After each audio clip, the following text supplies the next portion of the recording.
ഈ റൂം ഇതാ എപ്പോഴും ഇങ്ങനെ ക്ലീൻ ആയിട്ടിരിക്കുന്നതാണോ വിചാരിച്ചേക്കുന്നത്? ഇതിനു മുമ്പ് ഈ ഒരു റൂം എങ്ങനെയായിരുന്നു എന്ന് കണ്ടാലോ. പാറുത 2 ദിവസം മുമ്പ് പഠിക്കാനായിട്ട് എടുത്തു വെച്ച ടേബിള്, പെൻസില്, അവളുടെ മാറ്റ് എല്ലാം കൂടി അവിടെ ഇങ്ങനെ വാരി വലിച്ചിട്ടേക്കാണ്. അതിൻ്റെ കൂടെ അവൾ കഴിക്കാനായിട്ട് എടുത്തു വെച്ചേക്കുന്ന ബ്രെഡിൻ്റെ പാക്കറ്റ് അവിടെ തന്നെയുണ്ട്. സോഫിയിലാണെങ്കിൽ ഇതാ പാറുവിന് ഒരു ഫംഗ്ഷൻ ഉണ്ടായിരുന്നു, സ്കൂളിൽ ഒരു സ്പെഷ്യൽ അസംബ്ലി ഉണ്ടായിരുന്നു. അതിന് വേണ്ടിയിട്ട് ഒരു ഡ്രസ്സ് തിരയാൻ വേണ്ടിയിട്ട് ഞാൻ എടുത്തുകൊണ്ടുവന്ന പാക്കറ്റാണ്, ആ ഒരു ബോക്സ് ഉണ്ടല്ലോ അതതാ അതുപോലെ അവിടെ ഉണ്ട്. പാറു കളിക്കാനായിട്ട് എടുത്ത ഒരു ഷീറ്റ് അതും അവിടെ അതുപോലെ ആ ഒരു സോഫയിൽ കിടക്കുന്നുണ്ട്. പിന്നെ അതാ ടീ പോയിൻ്റെ മുകളിലാണെങ്കിൽ പാറക്കുട്ടീൻ്റെ രാവിലെ സ്കൂളിൽ പോകുന്നതിന് മുമ്പ് യൂസ് ചെയ്യുന്ന ക്രീമും കാര്യങ്ങളൊക്കെ അവിടെ ഉണ്ട്. പിന്നെ കുറച്ച് അൽക്കുലത്ത് സാധനങ്ങളൊക്കെ ഇതാ അവിടെ തന്നെ ഭദ്രമായി കിടക്കുന്നുണ്ട്. ഡൈനിങ് ടേബിൾ വലിയ കുഴപ്പമില്ല, എല്ലാ സാധനങ്ങളും അവിടെ ഇവിടെ ആയിട്ട് കിടക്കുന്നുണ്ടെന്ന് മാത്രം. പക്ഷേ ഇതിൻ്റെ മുകളിൽ ആവശ്യമുള്ള സാധനങ്ങൾ മാത്രമേ ഡൈനിങ് ടേബിളിൻ്റെ മുകളിലുള്ളൂ. അത് എന്തോ ഒരു ഭാഗ്യം. ഓഫീസ് റൂമാണ് ഗൈസ് ഈ കാണുന്നത്. ഇതാ ഈ ഒരു ബാസ്ക്കറ്റ് ഞാൻ ആവശ്യമില്ലാത്ത സാധനങ്ങളൊക്കെ ഇട്ട് വെക്കാനായിട്ട് വാങ്ങിച്ച ബാസ്ക്കറ്റായിരുന്നു. ഇതിലിതാ ഞാൻ ബെഡ്ഷീറ്റ് വാഷ് ചെയ്തിട്ട് എടുത്തു കൊണ്ടിടുന്ന ഒരു സ്ഥലമായിട്ട് അത് മാറിയിട്ടുണ്ട്. അതുപോലെ ഇതാ വാഷ് ചെയ്ത് കൊണ്ടുവരുന്ന ഡ്രസ്സൊക്കെ ഫോൾഡ് ചെയ്യാൻ സമയമില്ലെങ്കിൽ ഇതിലിട്ട് വെക്കാം. അത് അങ്ങനെ ആകുമ്പോൾ പിന്നെ അവിടെ ഇവിടെ വലിച്ചു വാരി കിടക്കില്ലല്ലോ എന്ന് വിചാരിച്ചിട്ട് എടുത്ത ഒരു ബാസ്ക്കറ്റായിരുന്നു. ഇതിലിതാ ഞാൻ എൻ്റെ വാഷ് ചെയ്ത ഡ്രസ്സ് എടുത്തു കൊണ്ടിടുന്ന ഒരു സ്ഥലമായിട്ടുണ്ട്. ഒരു 3-4 ദിവസത്തെ ഡ്രസ്സ് ഇതാ വാഷ് ചെയ്തതാ ഇതിലങ്ങനെ തന്നെ അങ്ങ് കിടക്കാണ്. ഇവിടെ ആണെങ്കിൽ ഇത് ആ ബാസ്ക്കറ്റ് ഫുൾ ആയതുകൊണ്ട് ഈ ഒരു സോഫയിൽ ഏട്ടൻ്റെ വാഷ് ചെയ്ത് കൊണ്ടുവന്ന ഡ്രസ്സാണ് കിടക്കുന്നത്. ഈ ഒരു ചെയറിൽ പാറുവിൻ്റെ വാഷ് ചെയ്ത് കൊണ്ടുവന്ന ഡ്രസ്സാണ് കിടക്കുന്നത്. എൻ്റെ ഓഫീസ് ടേബിൾ ആണെങ്കിലും ഏട്ടൻ്റെ ആണെങ്കിലും അത്യാവശ്യം കുഴപ്പമില്ലാതെയാണ് കിടക്കുന്നത്. സാധനങ്ങളൊക്കെ അവിടെ ഇവിടെ ആയിട്ട് മാറി കിടക്കുന്നുണ്ട്. എന്നാലും നമ്മൾ വർക്കൊക്കെ ചെയ്യുന്ന സമയത്ത് ഒന്ന് അടുക്കും ചിട്ടയിലും വെക്കാണെങ്കിലും മാത്രമേ എനിക്ക് മനസ്സമാധാനത്തോടെ വർക്ക് ചെയ്യാൻ പറ്റാറുള്ളൂ. ആ ഒരു ഏരിയ ഇതാ മെസ്സി ആയിട്ട് കിടക്കണം. ഈ ഒരു അയൺ ചെയ്യുന്ന ടേബിളിൻ്റെ മുകളിലാണെങ്കിൽ ഇട്ട ഡ്രസ്സ് ഇനിയും ഇടേണ്ടി വരും എന്ന് വിചാരിച്ചിട്ട് എടുത്തു വെച്ചേക്കുന്നതാണ്. ഇതിൻ്റെ മുകളിൽ അങ്ങനെ അങ്ങ് കിടക്കാണ്. ഹാങ്ങർ ഉണ്ട് ബെഡ്റൂമിൽ, പക്ഷേ എന്നാലും അതിൽ തൂക്കിയിടാനുള്ള ഒരു സമയവും സാഹചര്യം ഉണ്ടായിരുന്നില്ല. അതുകൊണ്ട് ഇതിൻ്റെ മുകളിൽ ഇങ്ങനെ ഇട്ട് കിടക്കാണ്. ഇവിടെ ആണെങ്കിൽ ഇന്നലെ ഞാൻ വാഷ് ചെയ്തിട്ട് ആറിയിട്ട ഡ്രസ്സായിരുന്നു പുറത്ത്. പക്ഷേ എല്ലാം കൂടി അങ്ങ് പൊത്തോന്ന് പറഞ്ഞ് താഴെ വീണു. അതിൻ്റെ അടിയിൽ ബെഡ്ഷീറ്റാണ് കേട്ടോ, ബെഡ്ഷീറ്റാണ് താഴെ വീണിട്ടുണ്ടായിരുന്നത്. അപ്പോൾ പൊടിയൊക്കെ ആയിട്ടുണ്ടായിരുന്നു. അപ്പോൾ ഇനിയും വാഷ് ചെയ്യണം എന്ന് വിചാരിച്ചിട്ട് ഇവിടെ കൊണ്ടിട്ടതാണ്. ഒരു സാധനം കൊണ്ടിടാൻ മാത്രമേ ഒരു മടി ഉണ്ടാവുള്ളൂ. ഒരു സാധനം അവിടെ കിടക്കുന്നുണ്ടെങ്കിൽ പിന്നെ അതിൻ്റെ മുകളിൽ ഇങ്ങനെ ഓരോ സാധനങ്ങളായി വന്ന് നിറഞ്ഞുകൊണ്ടേയിരിക്കും. അപ്പോൾ ഇന്ന് വാഷ് ചെയ്യാനായിട്ട് ഞാൻ എടുത്തു വെച്ചാൽ എൻ്റെ ഡ്രസ്സാണ് അതിൻ്റെ മുകളിൽ കാണുന്നത്. അപ്പം ഇപ്പം അത് വലിയൊരു കൂമ്പാരമായിട്ട് മാറിയിട്ടുണ്ട്. പിന്നെ ഈ ഒരു ടേബിളിൻ്റെ കാര്യം, കോഫി ടേബിളിൻ്റെ കാര്യം പറയാതിരിക്കാൻ പറ്റില്ല. കാരണം നമ്മൾ കോഫി ഇതിൻ്റെ മുകളിൽ ഇരുന്ന് കുടിച്ചിട്ടുണ്ടോ എന്ന് ചോദിച്ചാൽ വളരെ വളരെ വളരെ ചുരുക്കമായിരിക്കും. പക്ഷെ ഇതുപോലുള്ള സാധനങ്ങളൊക്കെ കൊണ്ടുവന്ന് ഡംപ് ചെയ്യുന്ന ഒരു ഏരിയ ആണിത്. പിന്നെ എൻ്റെ തോർത്താണെങ്കിലും ഏട്ടൻ്റെ ആണെങ്കിലും പാറക്കുട്ടീൻ്റെ ഒക്കെ തോർത്ത് തൂക്കിയിടുന്ന ചെയറായിട്ട് മാറിയിട്ടുണ്ട് ഈ ഒരു 2 ചെയറും. അപ്പോൾ ഇങ്ങനെ പോയാൽ മതിയോ? ഒരിക്കലും ഇല്ല അല്ലേ. എന്നെ സംബന്ധിച്ചിടത്തോളം എൻ്റെ സറൗണ്ടിങ്സ് എത്രത്തോളം ക്ലിയർ ആയിട്ട് ക്ലീൻ ആയിട്ട് ഇരിക്കുന്നോ അത്രത്തോളം ആയിരിക്കും എൻ്റെ ആ ഒരു പ്രൊഡക്ടിവിറ്റിയും ബാക്കിയുള്ള കാര്യങ്ങൾ ചെയ്യാനുള്ള ഒരു മോട്ടിവേഷൻ എന്നൊക്കെ പറയുന്നത്. അപ്പോൾ എന്തായാലും നമുക്ക് ഒന്നീന്ന് തുടങ്ങാം. ഓരോ സാധനങ്ങളും എടുത്ത് നമുക്ക് അതിൻ്റെതായ സ്ഥലത്ത് കൊണ്ടുവയ്ക്കാം. പിന്നെ ലോണ്ട്രിക്കും വാഷ് ചെയ്തേക്കുന്ന ഡ്രസ്സൊക്കെ ഫോൾഡ് ചെയ്ത് വെക്കാനായിട്ട് ഒരു പെർട്ടിക്കുലർ ടൈം എന്തായാലും നമ്മൾ അസൈൻ ചെയ്ത് കൊടുക്കേണ്ടിയിരിക്കും. ഈ ഒരു 75 days ഒക്കെ ചാലഞ്ചൊക്കെ സ്റ്റാർട്ട് ചെയ്തതിന് ശേഷം ഞാൻ ഫുള്ളി ഒരു പാക്ഡ് ആയിട്ടാണ് പോയിക്കൊണ്ടിരിക്കുന്നത്. പക്ഷെ നന്നായിട്ട് ഞാനത് എൻജോയ് ചെയ്യുന്നുണ്ട് കേട്ടോ. എനിക്ക് യൂസ്ഫുൾ ആയിട്ടുള്ള കാര്യങ്ങളാണ് അതിലെല്ലാം ഇൻക്ലൂഡ് ചെയ്തേക്കുന്നത്. അതിൻ്റെ ഇടയിലൂടെ ഞാൻ ആ ഒരു ക്ലീനിങ്ങിന് അത്രയ്ക്ക് അങ്ങ് ഇമ്പോർട്ടൻസ് കൊടുത്തില്ല. എല്ലാ ദിവസവും ഒരു 15 മിനിറ്റ് ഇതിന് കൊടുക്കുമായിരുന്നെങ്കിൽ ആ ഒരു സാധനങ്ങളൊക്കെ അതാത് സ്ഥലത്ത് അതിൻ്റെതായ സ്ഥലത്ത് കിടക്കുമായിരുന്നു. ഇത്രത്തോളം മെസ്സി ആവുമായിരുന്നില്ല.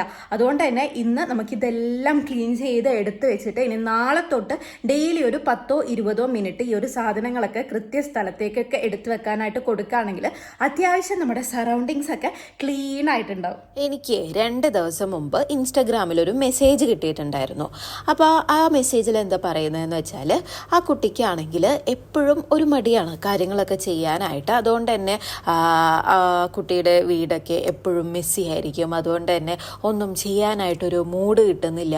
പക്ഷേ ഇതുപോലെയുള്ള വീഡിയോസൊക്കെ യൂട്യൂബിലൊക്കെ കാണുമ്പോൾ അവരുടെ വീടൊക്കെ എന്തൊരു ക്ലീനാണ്, ഒരു ദിവസത്തിൽ അവരെന്തോരം കാര്യങ്ങളാണ് ചെയ്യുന്നത്, എത്രത്തോളം ക്ലീനായിട്ടാണ് അല്ലെങ്കിൽ എത്രത്തോളം അടുക്കും ചിട്ടയോടെയാണ് കാര്യങ്ങളൊക്കെ ചെയ്യുന്നത്, അതെന്താ എന്നെക്കൊണ്ട് പറ്റാത്തത് എന്നൊക്കെ പറഞ്ഞിട്ടുള്ളൊരു മെസ്സേജ് ആയിരുന്നു കേട്ടോ. അപ്പോൾ എനിക്ക് ആ കുട്ടീൻ്റെ അടുത്ത് പറയാനുള്ളത് ഇത്ര മാത്രമാണ്.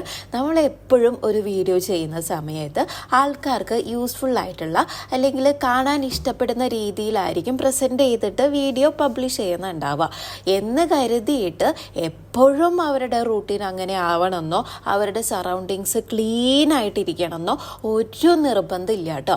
ഞാൻ ബാക്കി എല്ലാവരുടെ കാര്യം പറയുന്നില്ല, ജനറലൈസ് ചെയ്ത് പറയുന്നില്ല, ഞാൻ എൻ്റെ കാര്യം മാത്രം ഞാൻ പറയാം കേട്ടോ. അപ്പോൾ എന്നെ സംബന്ധിച്ചിടത്തോളം എല്ലാ ദിവസവും എനിക്ക് പ്രൊഡക്റ്റീവായിട്ട് ഇരിക്കാനായിട്ട് പറ്റത്തില്ല. ഇവൊരു ആഴ്ച തന്നെ എടുക്കുകയാണെങ്കിൽ ആ ഒരു ആഴ്ച ഞാൻ ഒരു 5 ദിവസം അല്ലെങ്കിൽ 4 ദിവസം കാര്യങ്ങളൊക്കെ കൃത്യമായിട്ട് അടുക്കും ചിട്ടയോടെ ആ ഒരു റുട്ടീനൊക്കെ കറക്റ്റായിട്ട് ഫോളോ ചെയ്ത് അങ്ങനെ അങ്ങ് പോവുകയാണെങ്കിലും ചിലപ്പോൾ ആ ഒരു വീക്കിൽ 3 ദിവസം അല്ലെങ്കിൽ 2 ദിവസം എനിക്ക് യാതൊന്നും ചെയ്യാതെ അങ്ങനെ അങ്ങ് പോട്ടെ എന്ന് വിചാരിച്ചിട്ടിരിക്കുന്ന ദിവസമായിരിക്കും. അതിപ്പോൾ ഷൂട്ട് ചെയ്ത് നിങ്ങളെ കാണിച്ചിട്ട് നിങ്ങൾക്ക് പ്രത്യേകിച്ചൊന്നും കിട്ടാനില്ല. ആ മടിയുള്ളവർക്കൊക്കെ ആ ഒരു മടി പിടിച്ച ദിവസം കാണുന്ന സമയത്ത് വീണ്ടും മടി കൂടത്തേ ഉള്ളൂ. അതുകൊണ്ട് നമ്മൾ മാക്സിമം അങ്ങനെയുള്ള ദിവസങ്ങൾ ഷൂട്ട് ചെയ്യില്ല. ആ ഷൂട്ട് ചെയ്യില്ല എന്ന് കരുതിയിട്ട് നമുക്ക് അങ്ങനെയുള്ള മടി പിടിച്ച ദിവസം ഇല്ല എന്നുള്ളതല്ല കേട്ടോ അർത്ഥം. ഇപ്പം തന്നെ കണ്ടില്ലേ എൻ്റെ വീടിൻ്റെ അവസ്ഥ എങ്ങനെയാണ് കിടക്കുന്നത് എന്നുള്ളത്. നിങ്ങൾ വീഡിയോയിലൊക്കെ എപ്പോഴും നല്ല ക്ലീൻ ആയിട്ടുള്ള വീഡിയോസ് വ്യൂ ആയിരിക്കുമല്ലോ, ക്ലീൻ ആയിട്ടുള്ള വീടായിരിക്കുമല്ലോ കാണുന്നുണ്ടാവുക. പക്ഷെ ഇതാ ഇങ്ങനെയൊരു മുഖം കൂടി എൻ്റെ വീടിനുണ്ട് എന്നുള്ളത് കാണിച്ചു തരാൻ വേണ്ടിയിട്ടാണ്. നമുക്ക് എപ്പോഴും നമുക്കെന്ന് പറയുന്നില്ല, എൻ്റെ കാര്യം ഞാൻ പറയാം, എനിക്ക് എപ്പോഴും ഈ ഒരു 30 ദിവസം നല്ല പ്രൊഡക്റ്റീവായിട്ട് മോട്ടിവേറ്റഡ് ആയിട്ട് കാര്യങ്ങളൊന്നും ചെയ്യാനായിട്ട് പറ്റാറില്ല. ഒരാളും 100% പെർഫെക്റ്റ് അല്ല എന്ന് വിശ്വസിക്കുന്ന ഒരാളാണ്.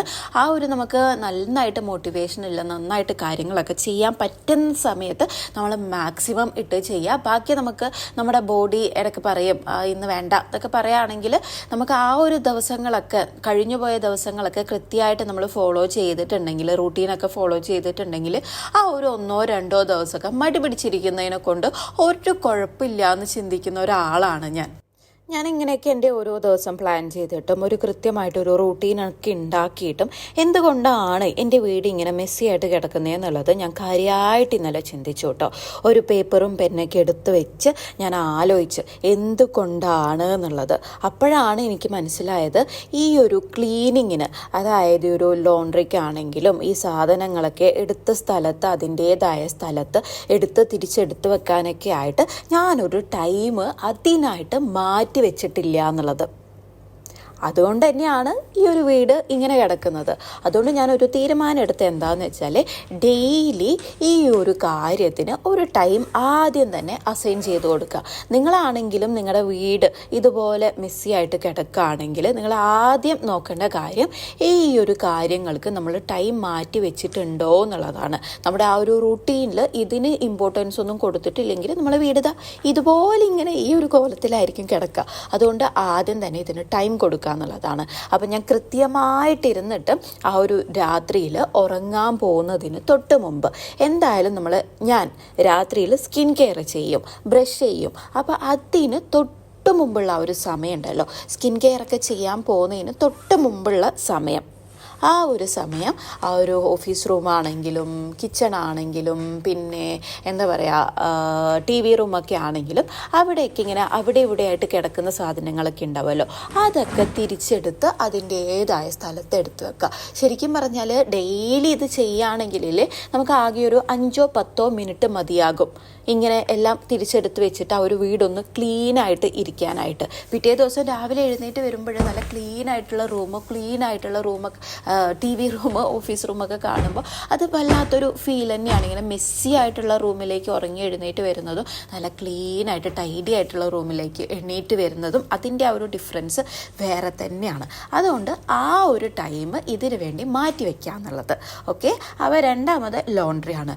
ലോണ്ട്രിക്ക് ഞാനിപ്പോൾ കൊടുത്തേക്കുന്ന ടൈം എന്താണെന്ന് വെച്ചാൽ, ഉച്ചയ്ക്ക് എന്തായാലും ഒരു ലഞ്ച് ബ്രേക്ക് ഉണ്ടാവുമല്ലോ, ആ ഒരു ലഞ്ച് ബ്രേക്ക് കഴിഞ്ഞിട്ടുള്ള ആ ഒരു സമയം ഉണ്ടല്ലോ, ലഞ്ച് ബ്രേക്ക് കഴിയുമ്പോൾ തന്നെ വേഗം ആ ഒരു ഇന്ന് വാഷ് ചെയ്യേണ്ട ക്ലോത്ത് എന്താണോ അത് വേഗം എന്താ പറയുക വാഷ് ചെയ്യാനായിട്ട് ഇടാം. അത് കഴിഞ്ഞിട്ട് അത് വാഷ് ചെയ്ത് കഴിയുമല്ലോ. വാഷ് ചെയ്ത് കഴിഞ്ഞിട്ട് പിന്നെ ഒന്നെങ്കിൽ വിളക്ക് വെക്കുന്നതിന് തൊട്ട് മുമ്പായിട്ട് കൊണ്ടുപോയിട്ട് വിരിച്ചിടുക, അല്ലെങ്കിൽ വിളക്ക് വെച്ചതിന് ശേഷം ഒന്ന് വിരിച്ചിടുക. ഇപ്പം നല്ല ചൂടായതുകൊണ്ട് പുറത്തൊക്കെ പോയിട്ട് വിരിച്ചിടുമ്പോഴേക്കും അത്യാവശ്യം വേർക്കും, പിന്നെ അതോടെ വന്നിട്ട് വിളക്ക് വെക്കണ്ടേ. അതുകൊണ്ടാണ് ഞാൻ വിളക്ക് വെക്കുന്നതിന് മുമ്പ് അല്ലെങ്കിൽ വിളക്ക് വെച്ചതിന് ശേഷം വിരിച്ചിടാന്നുള്ളത് പറഞ്ഞത്. അപ്പോൾ ആ ഒരു രീതിയിൽ അപ്പോൾ ഈ 2 കാര്യങ്ങളായിരുന്നു എനിക്ക് കൃത്യമായിട്ട് ഫോളോ ചെയ്യാൻ പറ്റാത്തത്. പിന്നെ അടുത്തൊരു കാര്യമുണ്ട്, എന്താണ് ഈ ഒരു വാഷ് ചെയ്ത് വെച്ചേക്കുന്ന ക്ലോത്തൊക്കെ ഫോൾഡ് ചെയ്യാന്നുള്ളത്. അപ്പോൾ അതിന് ഞാനൊരു സമയം മാറ്റി വെച്ചേക്കുന്നത് എപ്പോഴാണെന്ന് വെച്ചാൽ രാത്രിയിൽ പാറുവിനെ പഠിപ്പിച്ചൊക്കെ കഴിഞ്ഞതിന് ശേഷം ഞാനൊരു ഫാമിലി ടൈം ഫിക്സ് ചെയ്തിട്ടുണ്ടായിരുന്നു കേട്ടോ. കുറച്ചൊന്ന് ഏട്ടനും ഞാനും പാറും ഒക്കെ ആയിട്ട് ഒരു ക്വാളിറ്റി ടൈം സ്പെൻഡ് ചെയ്യാന്നുള്ള രീതിയിൽ ഒരു 1 അവറിൻ്റെ അടുത്ത്. അപ്പോൾ ആ ഒരു സമയത്ത് അല്ലെങ്കിൽ ഒരു ഹാഫ് ആൻ അവർ, അത് നമുക്ക് ആ ഒരു ദിവസത്തിൽ എത്ര സമയമാണോ മാറ്റി വയ്ക്കാൻ പറ്റുന്നത് ആ ഒരു സമയം കേട്ടോ.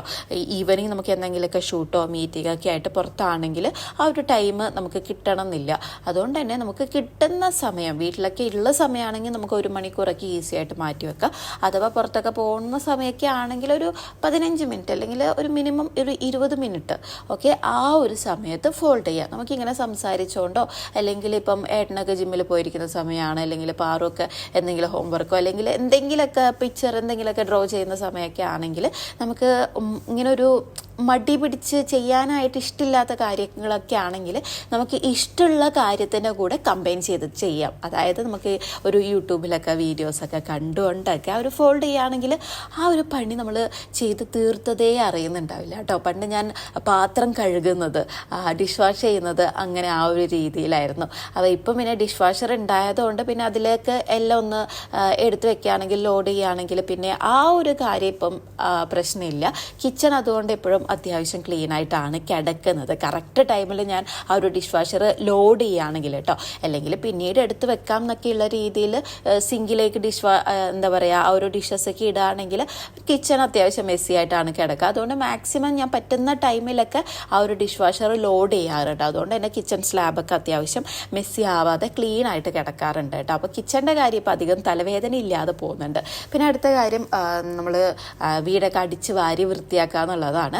അപ്പോൾ ഒരു ആൾട്ടർനേറ്റീവ് ഡേയ്സിലാണെങ്കിലും നമ്മൾ പുറത്തു പോകുന്ന സമയത്ത് അല്ലെങ്കിൽ ജിമ്മിൽ നിന്നൊക്കെ തിരിച്ച് വന്നിട്ടുള്ള ആ ഒരു ടൈം ഉണ്ടല്ലോ, ഞാൻ വർക്കിന് കയറുന്നതിന് തൊട്ട് മുമ്പുള്ള ടൈം, ആ ഒരു ടൈമിൽ നമ്മൾ റോബോട്ടിൽ അങ്ങ് വിടാം. അപ്പോൾ റോബോട്ട് അതിൻ്റെ കാര്യങ്ങളൊക്കെ ചെയ്തോളുമല്ലോ. അപ്പോൾ അങ്ങനെ വീടും ക്ലീൻ ആയിട്ടിരിക്കും. അപ്പോൾ അങ്ങനെയാണ് ഞാനിപ്പോൾ പ്ലാൻ ചെയ്തേക്കുന്നത് ചെയ്യാനൊക്കെ ആയിട്ട് കേട്ടോ. അപ്പോൾ ഈ ഒരു രീതിയിൽ ഫോളോ ചെയ്യുകയാണെങ്കിൽ അത്യാവശ്യം വീടൊക്കെ ക്ലീൻ ആയിട്ട് ആ ഒരു ലോണ്ട്രീൻ്റെ തലവേദനയൊക്കെ മാറുമെന്നാണ് ഞാൻ വിചാരിക്കുന്നത്.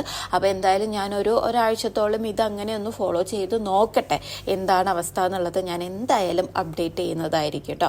അപ്പോൾ നമുക്ക് ഇങ്ങനെ ചെയ്യാൻ മടിയുള്ള കാര്യങ്ങൾ അല്ലെങ്കിൽ എത്ര ചെയ്താലും പ്രോപ്പർ ആവാത്ത കാര്യങ്ങളൊക്കെ ഉണ്ടെങ്കിൽ നമ്മളൊന്ന് ഇരുന്ന് ഒരു ബുക്കും പെന്നും ആയിട്ട് ഇരുന്നിട്ട് തന്നെ എന്തുകൊണ്ടാണ് എനിക്കത് ചെയ്യാൻ പറ്റാത്തത്, എങ്ങനെയാണ് നമുക്ക് ഈ ഒരു കാര്യത്തിൽ ഒരു ഇമ്പ്രൂവ്മെൻറ്റ് കൊണ്ടുവരാനായിട്ട് പറ്റുക എന്നൊക്കെയുള്ളത് നമ്മൾ ഇരുന്നിട്ട് തന്നെ. ഇപ്പം ലോണ്ട്രി ആ കാര്യമൊക്കെ നമ്മൾ ഇരുന്നിട്ടൊക്കെ ചെയ്യേണ്ട ആവശ്യമുണ്ടോ എന്നൊക്കെ ചിന്തിക്കുന്നവരുണ്ടാവുക. പക്ഷേ എനിക്ക് ഏത് കാര്യമാണെങ്കിലും ഒരു ബുക്കും പെന്നും എടുത്ത് വന്നിരുന്ന് അതിനൊരു സൊല്യൂഷൻ കണ്ടുപിടിച്ചാൽ അതിൻ്റെ അത്ര സാറ്റിസ്ഫാക്ഷനൊന്നും വേറെ ഒന്നിനും കിട്ടാറില്ല. അപ്പോൾ അതുകൊണ്ടാണ് ഞാൻ ഈ കാര്യങ്ങൾ ഇങ്ങനെ ചെയ്ത് നോക്കൂ എന്ന് പറയുന്നത് കേട്ടോ. അപ്പോൾ എന്തായാലും നല്ല ബിസിയൊക്കെ ആയിട്ട് ഇരിക്കുന്നവരൊക്കെ ആണെങ്കിൽ, വർക്കൊക്കെ ചെയ്യുന്നവരൊക്കെ ആണെങ്കിൽ ഇങ്ങനെ ഈ ഒരു രീതിയിലൊന്ന് പ്ലാൻ ചെയ്ത് നോക്ക്, എന്തായാലും ശരിയാവും കേട്ടോ. അപ്പം പിന്നെ ഞാൻ പറഞ്ഞ മറ്റൊരു കാര്യമാണ്, ഏതെങ്കിലും ഒരു റൂട്ടീനുമായിട്ട് സ്ഥിരമായിട്ട് ചെയ്യുന്ന ഒരു റൂട്ടീനുമായിട്ട് കമ്പൈൻ ചെയ്ത് കാര്യങ്ങൾ ചെയ്യുകയാണെങ്കിൽ അത് കുറച്ചുകൂടി എളുപ്പമായിരിക്കും. ഇപ്പം എന്തായാലും ഉച്ചയ്ക്ക് എൻ്റെ മീറ്റിംഗ് ഒക്കെ കഴിഞ്ഞിട്ട് ഒരു ലഞ്ച് ബ്രേക്ക് ഉണ്ട്. ആ ഒരു ലഞ്ച് ബ്രേക്ക് എന്തായാലും ഞാൻ എടുക്കുമല്ലോ. അത് കഴിഞ്ഞിട്ടുള്ള ടൈം ഞാൻ ഒരു വാഷ് ചെയ്യാനായിട്ട് ഇടുന്നു. അപ്പോൾ ആ ഒരു ലഞ്ച് ബ്രേക്ക് കഴിയുമ്പോൾ തന്നെ എൻ്റെ മനസ്സിലേക്ക് വരും ഇത് നെക്സ്റ്റ് ലോണ്ട്രി വാഷ് ചെയ്യാനായിട്ട് ഇടണം. അപ്പോൾ അത് ചെയ്തോളൂ. പിന്നെ അത് പുറത്ത് വിരിച്ചിടാന്നുള്ളത് വിളക്ക് വെക്കുമല്ലോ, വിളക്ക് വെക്കുന്നതിന് തൊട്ട് മുമ്പ് എൻ്റെ മനസ്സിലേക്ക് വരും അത് വിരിച്ചിടാനുണ്ട്, അല്ലെങ്കിൽ വിളക്ക് വെച്ചതിന് ശേഷം അത് വിരിച്ച് വിടാനുണ്ട് എന്നുള്ളത് എൻ്റെ മനസ്സിലേക്ക് വരും. അപ്പോൾ അതങ്ങ് ചെയ്യുക. പിന്നെ രാത്രിയിൽ നമ്മളെല്ലാവരും കൂടി സംസാരിച്ചിരിക്കുന്ന സമയത്ത് എന്തോ ഒന്ന് ചെയ്യാനുണ്ടായിരുന്നല്ലോ ഫോൾഡ് ചെയ്യാൻ വേണ്ടിയിട്ട്, അപ്പോൾ അതങ്ങ് ചെയ്യുക. മനസ്സിലായോ? മനസ്സിലായോ? രാത്രിയിലാണെങ്കിൽ എല്ലാം എടുത്തു വെക്കാനുള്ളത്, സ്കിൻ കെയർ ചെയ്യാൻ പോകുമ്പോൾ ഞാനത് എടുത്ത് വെച്ചില്ലല്ലോ ഓരോന്നെന്ന് പറഞ്ഞിട്ട് നമുക്ക് വേണമെങ്കിൽ ഒരു ടൈമർ സെറ്റ് ചെയ്ത് വെക്കാം. ആ ഒരു ടൈമർ സെറ്റ് ചെയ്ത് വെക്കുമ്പോഴാണ് നമുക്ക് മനസ്സിലാവുക ഇതിന് ഇത്ര സമയം മാത്രമേ വേണ്ടൂലേ. ആ ഒരു സമയം നമ്മൾ കൃത്യമായിട്ട് യൂട്ടിലൈസ് ചെയ്യുകയാണെങ്കിൽ നമ്മുടെ വീട് എപ്പോഴും ക്ലീനായിട്ട് കിടക്കുകയും ചെയ്യും. ഈ ഒരു ലോണ്ട്രീൻ്റെ തലവേദന, ഡ്രസ്സൊക്കെ അവിടെ ഇവിടെ വാഷ് ചെയ്ത ക്ലോത്തൊക്കെ അവിടെ ഇവിടെ ഇങ്ങനെ വാരി വലിച്ച് കിടക്കുന്ന ആ ഒരു തലവേദന ഉണ്ടാവത്തുമില്ല. മനസ്സിലായോ? അപ്പോൾ ഇത്രയും കാര്യങ്ങൾ ചെയ്താൽ എൻ്റെ കാര്യങ്ങൾക്കൊക്കെ ഒരു പരിഹാരം ഉണ്ടാകുമെന്നാണ് ഞാൻ വിചാരിക്കുന്നത്. അപ്പോൾ ഒരിക്കലും നമ്മളിപ്പം നല്ല മോട്ടിവേഷണൽ വീഡിയോസൊക്കെ ചെയ്യുന്നവരാണെങ്കിലും അവർക്കും ഇങ്ങനെ ഒരു സൈഡ് ഉണ്ടാവും എന്നുള്ളത് മനസ്സിലാക്കാം കേട്ടോ. ആരും അങ്ങനെ 100% പെർഫെക്റ്റ് ആയിട്ട് ആർക്കും എല്ലായ്പ്പോഴും ജീവിക്കാൻ പറ്റത്തില്ല എന്നുള്ള കാര്യം ആദ്യം നമ്മൾ മൈൻഡിലേക്ക് എടുക്കുക. അപ്പോൾ ആ ഒരു രീതിയിൽ ഓരോ വീഡിയോയും കണ്ടാൽ, ഓരോ വീഡിയോയും യൂട്യൂബിൽ കാണുന്ന ഓരോ വീഡിയോസും കണ്ടാൽ മാറുന്ന പ്രശ്നം മാത്രമേ നമുക്കുള്ളൂ. ഓക്കെ, അപ്പോൾ ആ ഒരു രീതിയിൽ ബാക്കിയുള്ള വീഡിയോസൊക്കെ നമ്മൾ കാണുക. എന്നിട്ട് അതിൽ നിന്ന് നമുക്ക് എടുക്കാൻ പറ്റുന്ന കാര്യം, നമ്മൾ ലൈഫൊക്കെ ഇമ്പ്രൂവ് ചെയ്യാനായിട്ട് നമ്മളെ ഹെൽപ്പ് ചെയ്യുന്ന കാര്യങ്ങൾ മാക്സിമം എടുക്കുക. എന്നിട്ട് വെറുതെ ബാക്കിയുള്ള വീഡിയോസൊക്കെ കണ്ടിട്ട് നമ്മളെ സ്വയം കമ്പയർ ചെയ്യാനായിട്ട് നിൽക്കരുത്. ആ ഒരു കമ്പയർ ചെയ്യുന്ന സമയത്ത് നമുക്ക് എങ്ങനെ ആ ഒരു രീതിയിൽ ജീവിക്കാം, നമ്മളെ ലൈഫിൽ എന്തൊക്കെ മാറ്റങ്ങളാണ് വരുത്തേണ്ടതെന്നുള്ളത് പോസിറ്റീവായിട്ട് ചിന്തിക്കാം കേട്ടോ.